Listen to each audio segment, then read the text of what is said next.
Why is it, Congressman Issa, that he so much wanted this to be public, and now we'll get the transcript that will come out in the next day or so? What was it that he didn't want to answer? Are there questions that you think that will get asked, won't get asked? Well, he wanted a public spectacle, and he really wanted 5 minutes back and forth with members taking shots.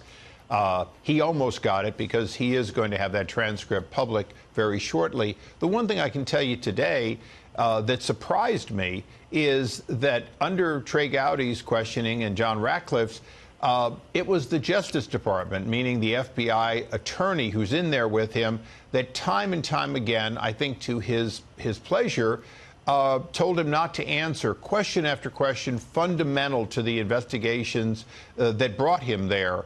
And so there's no question in my mind, we're going to be over at the FBI, we're going to be over at the Department of Justice, working out the details for a great many things that they came prepared not to answer. Like what? Well, I have to be a little careful. Let's just say, in broad brush strokes, everything related to Hillary's investigation, everything related to how they got onto it and what their process was, everything related to the FISA warrants and the fake dossier, broadly, those are the areas in which time and time again, he's not answering. And I have to be careful because the transcript's not out, and I want to respect the process. But I think the one thing that's remarkable is, even though I can't tell you what he did say, I can tell you this large swath of very important information he's not saying.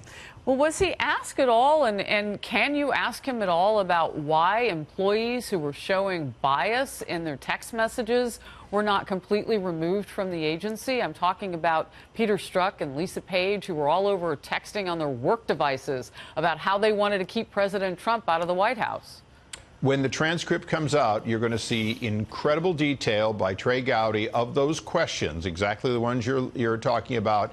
And you're going to be displeased, but maybe a little surprised at the answers. Displeased? You can't well, give you're me... you're not going to accept the answers as the answers that you would think a forthright individual would give. All right. Can we also talk about leaking?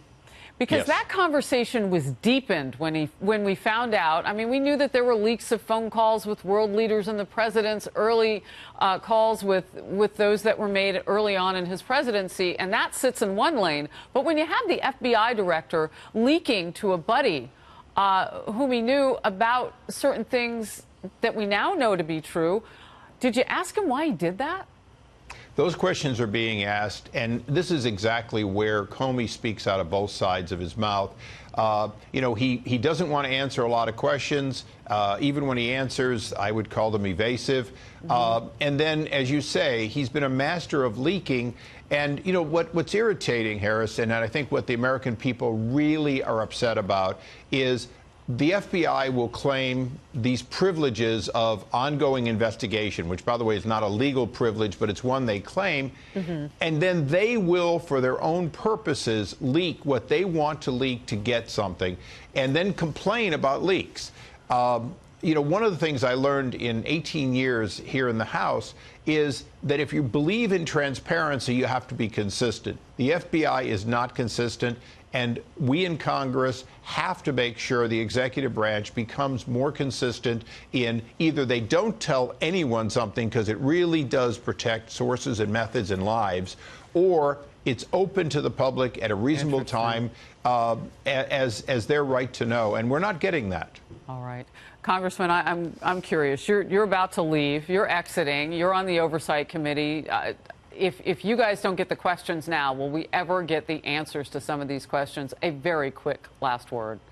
The last word is, with Fast and Furious, when the Democrats were in control of the Senate and Senator Grassley was lied to, it was the majority in the House that worked with his staff to get the truth for him. The reverse has to be true. The majority in the Senate, the Republicans in the Senate, have to pick up whatever's being left behind for absence of leadership in the House, and I hope they will. All right. Darrell Issa of the great state of California, thank you. Good to see you. Thank you.